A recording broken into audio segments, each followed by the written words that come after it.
Hi, I'm Jane Henderson and I'm a conservator and I teach conservation at Cardiff University.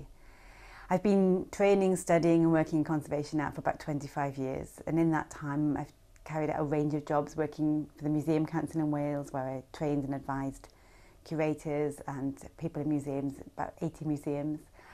I worked as a private conservator giving advice and doing surveys, and now I teach conservation, and we've got a range of degrees here at Cardiff University: BSc in conservation, MSc programmes in collections care, conservation science and professional conservation. So the Conservation Register is a way to find professionally qualified and experienced conservators to help you look after collections that you have. And you can go to the Conservation Register to find someone in a range of specialisms. So you can look up people who can work with, say, textiles, archaeology, books, documents, manuscripts. And you can go also and look up people who can work in your area or in a different area. Or if you've heard of somebody, you can look them up by name or by business. So the Conservation Register is a way to find someone who will help you look after your collections. But also on the site of the Conservation Register, you can also get advice on how to work with conservators, which is not so difficult, but it's obviously when you're working with specialists and you need to know how to commission them, what sort of things that they'd be expecting, what you get included in a price, things like documentation. And it'll also give you advice on commissioning and bringing the financial things into place. Another useful feature of the Conservation Register is that it has a whole range of leaflets and handouts that give you advice on caring for aspects of your collections. Again, that represents the diversity of the different kinds of conservators out there. So again, tapestries, stonework, clocks, ceramics and glass, archaeology, plenty of examples of different kinds of materials. If you go to the Conservation Register, you want to make sure that you can find someone with the skills and expertise that you can trust.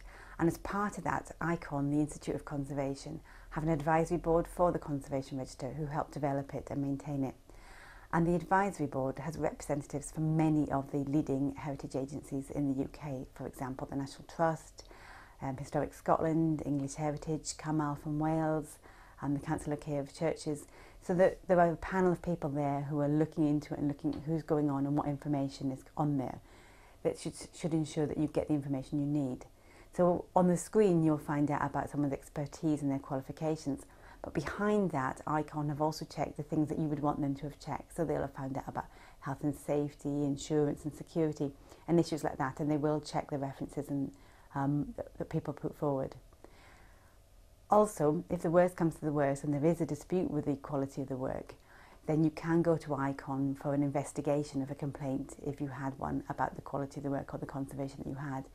So you can be confident if you use the Conservation Register that you're going to find expertise, knowledge, and that's backed up with the confidence of ICON and a panel of people who are also looking at that.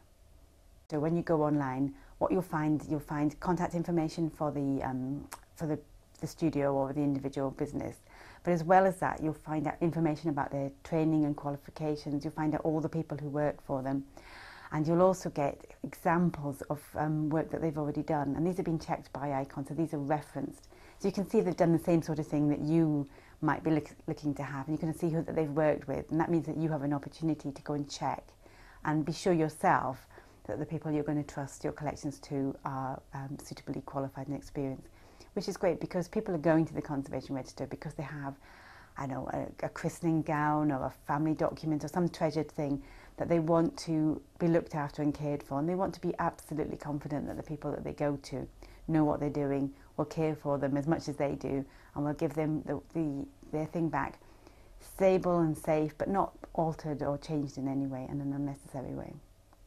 The Conservation Register went online in 2004. And since then, they have more than 1,800 hits a month. So that's quite a lot of different people using the Conservation Register. You have members of the public, but you'll also have professionals, people working in museums, libraries and archives. We know that we have people using the Conservation Register who work for historic homes, even for the people looking after the royal collections and the historic royal palaces and places like that. So it's a full range of people who've got cultural heritage collections, from the biggest organisations in the UK down to individual people who have something that they treasure and they value and they want looking after. So details of how to find the Conservation Register should be on the screen now. I've always wanted to say that.